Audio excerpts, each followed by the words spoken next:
qu'elle doit être faite tout le temps, ou quand on y pense, ou il y a des moments précis.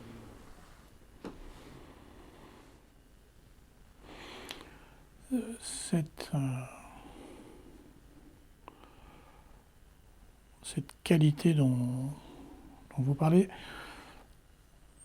c'est pas vraiment quelque chose qu'on fait, c'est quelque chose qu'on est.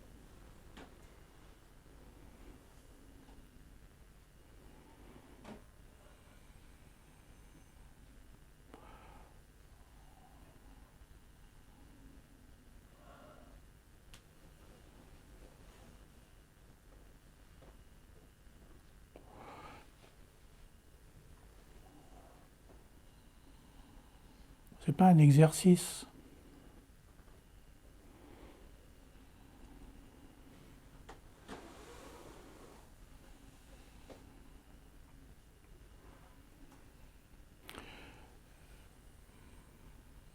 Si, si le désir pour la vérité, si l'amour pour la conscience surgit en vous, alors naturellement, ça se cherche et ça se trouve.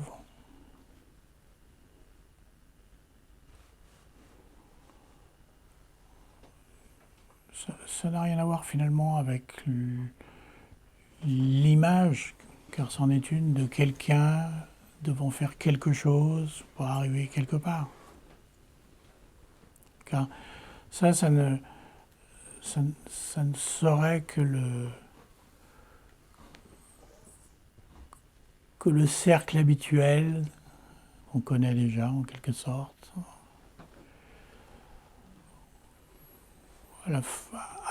À la fin duquel on est toujours déçu, quoi, parce que il nous semble soit avoir raté, loupé quelque chose, soit avoir rien obtenu en quelque sorte, ce qui est la même chose. Donc, abandonner l'idée d'être quelqu'un qui doit faire quelque chose pour arriver quelque part.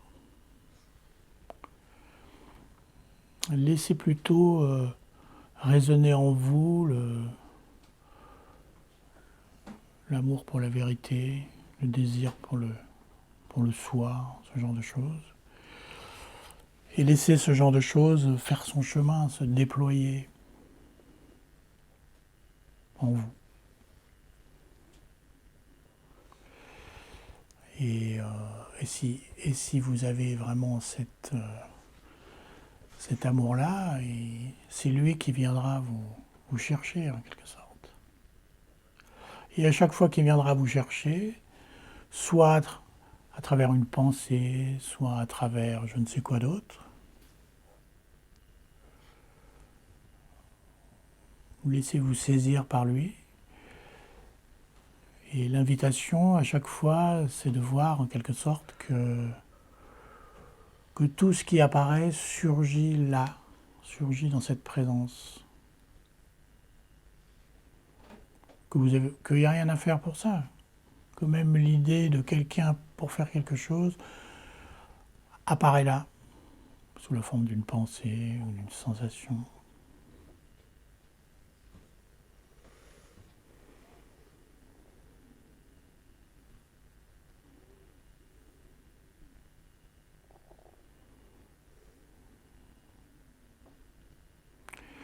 Et alors que dans la tentative un peu fébrile d'y arriver, cet effort-là vous laisse quelque part dans un vide un peu aride,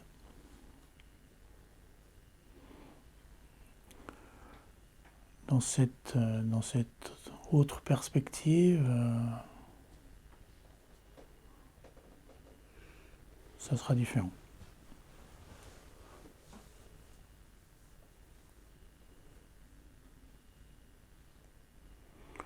Abandonner l'idée d'être celui qui peut y arriver, quoi. car cette idée-là, elle est l'obstacle principal.